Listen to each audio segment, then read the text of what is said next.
আসলে কি হ্যাক হয়েছিল জামায়াত আমিরের এক্স অ্যাকাউন্ট? নির্বাচনের আগে এইভাবে মিথ্যা কথা বলছে, তখন তারা বলছে আইডি হ্যাক হয়ে গিয়েছিল। যে আইডি এইভাবে হ্যাক হতে পারে না। সামাজিক যোগাযোগ মাধ্যমে অনেকেই দাবি করছেন প্রতিপক্ষকে ঘায়েল করতেই হ্যাকিং এর নাটক তৈরি করেছে জামায়াত। তা সুবিস্তারিত দেখুন প্রতিবেদনে।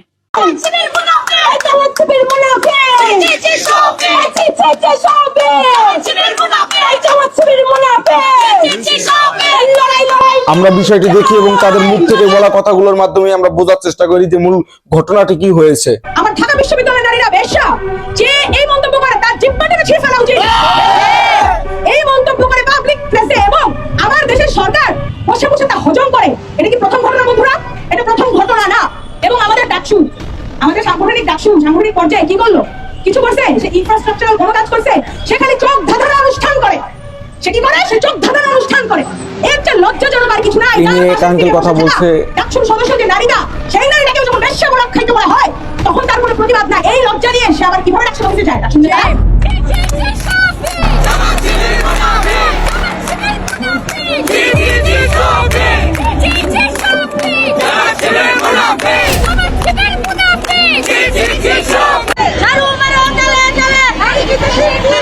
আইডি হ্যাকের যে বিষয়টা, একটি আইডি যদি হ্যাক হয় কমপক্ষে 24 ঘন্টা সময় লাগে সেই আইডিটা মেরামত করতে, ঠিক করে ফিরিয়ে নিয়ে আসতে। উনি ঠিক 1 ঘন্টা 1.5 ঘন্টা পর উনি আবার স্ট্যাটাস দিচ্ছে যে আমার আইডিটা হ্যাক হয়ে গেছে। কিন্তু সেই ঘটনার জন্য উনি না কোনো ক্ষমা চাইছে, না তার কোনো ডিটেলস বা ব্যাখ্যা উনি প্রদান করেছেন। তাই আমি মনে করি যে এই উনার যে এই মানে কথাটা আছে, এটা উনি ইচ্ছাকৃতভাবেই বলছে। আর 1 ঘন্টা সময় কিন্তু ছিল সেখানে, 1 থেকে 1.5 ঘন্টা সময় যে উনি স্ট্যাটাসটা দিয়েছেন। উনার তো আরো সোশ্যাল মিডিয়া আছে, ফেসবুক আছে, ইনস্টাগ্রাম আছে, এরকম তো আরো অনেকগুলো সোশ্যাল মিডিয়া আছে। সে তো সেখানে এসে বলতে পারতো যে আমার ওই অ্যাকাউন্টটা হ্যাক হয়ে গেছে, ওইটার কোনো পোস্ট দেখে আপনারা কেউ বিভ্রান্ত হবেন না।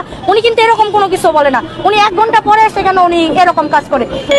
জামাত ইসলামীর আমিরের যে আপনার এক্স অ্যাকাউন্ট আছে, সেটাকে কেন্দ্র করে সেটা বঙ্গভবনে একটা ইমেল অ্যাড্রেস একজন কর্মকর্তা ব্যবহার করে হ্যাক করেছেন এবং খুবই মানে অসম্মানজনক স্টেটমেন্ট দিয়েছেন, যেটাকে তারা আবার আইটি ডিপার্টমেন্ট থেকে তারা সেগুলোকে আবার রিভিউ করেছে।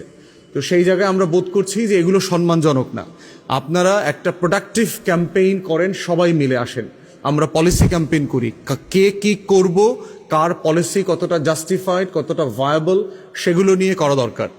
এরপরে আমরা দেখতে পাচ্ছি, আমরা বিষয়টি দেখি এবং তাদের মুখ থেকে বলা কথাগুলোর মাধ্যমে আমরা বোঝার চেষ্টা করি যে মূল ঘটনাটি কি হয়েছে। বিচ্ছিন্ন হবে, এইটা হবে, সেইটা হবে, মানে কিভাবে, কিসের ভিত্তিতে বলছেন? এই কথাগুলো তো পুরাতন আমলের কথা। মৌলবাদী 71-এর বয়ান, আওয়ামী বয়ানগুলো আবার মাঠে নামানো হচ্ছে। এইগুলো তো 24-এর পরে আমরা দেখতে চাই নাই।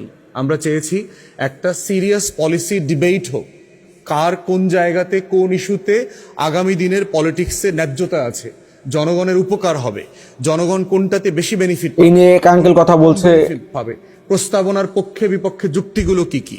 আপনি বলছেন আপনি এইটা দিবেন সেইটা দিবেন, আমার বাজেটের সাইজ, আমার ট্যাক্স কালেকশন সেটা সাপোর্ট করছে কিনা, আমার যে পরিমাণ ঋণ দিতে হচ্ছে, নতুন পে কমিশন আসতেছে, নতুন পে কমিশনে আমার খরচ আরো 100 কোটি টাকার উপরে বেড়ে যাবে, 1000 কোটি টাকার উপর, 1 লক্ষ কোটি টাকার উপর বেড়ে যাবে, সরি।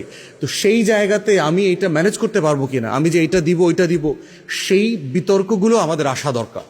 সেই বিতর্কগুলো না এনে ব্যক্তিগত চরিত্র হনন এবং ফিয়ার মঙ্গারিং করা, ভয় দেখানো, এইটা আসলে এইটা হবে, তালেবানি রাষ্ট্র কায়েম হয়ে যাবে, শরিয়া কায়েম হবে, কায়েম হইলে পরে এইটা হবে সেটা হবে, এগুলো জাস্টিফাইড না। এগুলো করলে যেটা হবে, অনলাইনের জমানাতে আপনি এগুলো বাস্তবে ইয়াংদেরকে বুঝাইতে পারবেন না। না বুঝাইতে পারলে যেটা হবে যে আপনার রাজনীতি অস্তিত্ব সংকটে পড়বে।